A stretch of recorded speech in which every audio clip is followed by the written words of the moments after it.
Ladies and gentlemen, may I have your attention, please? Covering both sides of the big issues with the analysis you trust on News Radio 1040 WHO.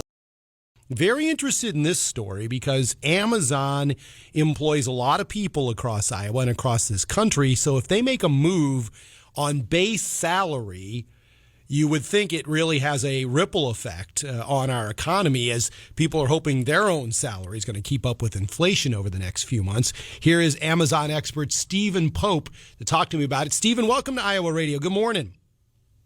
Hey, good morning. Thanks for having me. Yeah, so Stephen, what is Amazon announcing in regard to base salaries here?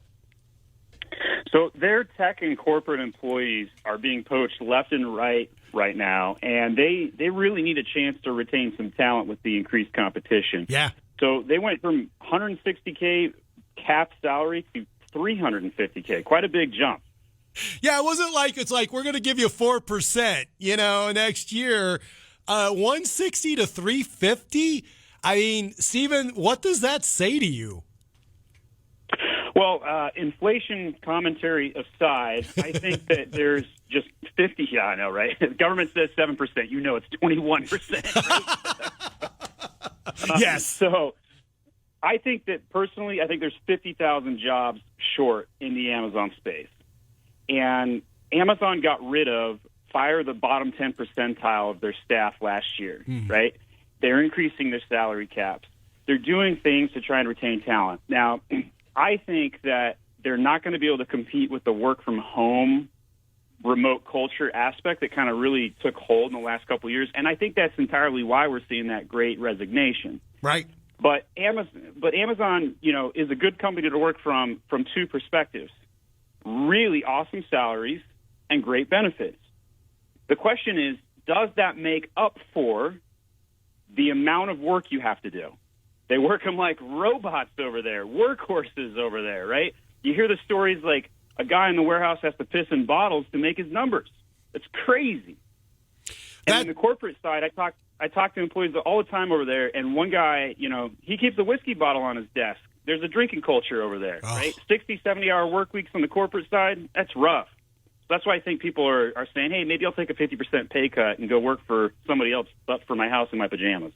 Well, Stephen, look, man, that is such a great point because when we talk, it's a worker's market right now. People may say we're talking about salary, but if you're unhappy with the place you work, that's also a factor. You like you just said, oh, okay, you're going to raise my money. I would just be happier on a daily basis not having to pee in a bottle, right? So, yeah, I mean, do you think, because we have so many businesses right now dealing with the consequences of an employee shortage, is there an effect for me as a consumer? Like, if I order my toothpaste tomorrow, is it going to arrive in a week? Or, I mean, what do you think is going to happen eventually? I got 4 kids, 6 and under, and there's no way you could convince me ever to go back to the corporate culture where I have to commute an hour each way. Like, never going back. I'm a business entrepreneur. I got 200 employees, and it's nuts out there. Like, I had to hire 60 interns in the last 60 days. That was kind of my big, hairy, audacious goal, and I just kind of completed it.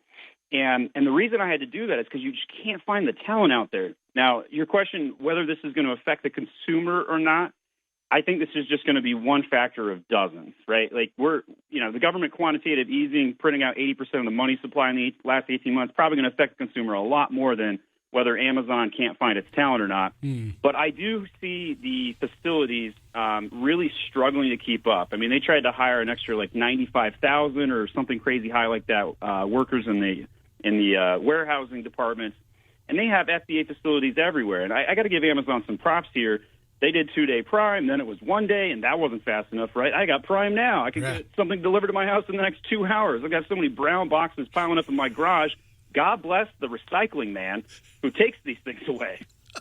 So, Stephen, corporate culture aside, is there a bigger impact on the economy in general when Amazon says it's going to start doubling salaries? I mean, I want to go back to college, honestly, and start majoring in computer tech because it's got to have an impact, right? Useless. I think college is completely useless right now. There's no degree for Amazon. Like, you have to go work and do these things. And when I talk Amazon, I'm also talking about, like, selling on the platform as a brand owner or an entrepreneur, right? Yeah. Like, those skills, they're not taught anywhere. You got to pay your tax. You got to, like I have a hot sauce bottle I shipped into Amazon, and they freaking shipped it out in padded envelopes because I thought they were going to do the prep work for me, and thousands of my bottles were damaged. Like, that sort of tax is you've got to learn it from firsthand experience that sometimes the system's so dumb you can't predict it. Yeah. Right? But like, I think there's 50,000 jobs short in the Amazon space right now, and I think that, you know, if you're trying to figure out where to go back to school, I agree with you. Tech is definitely the place to go, but I think Amazon and e-commerce are really right next to that. If you want to get in the elevator on the way up, that's a great place to be right now.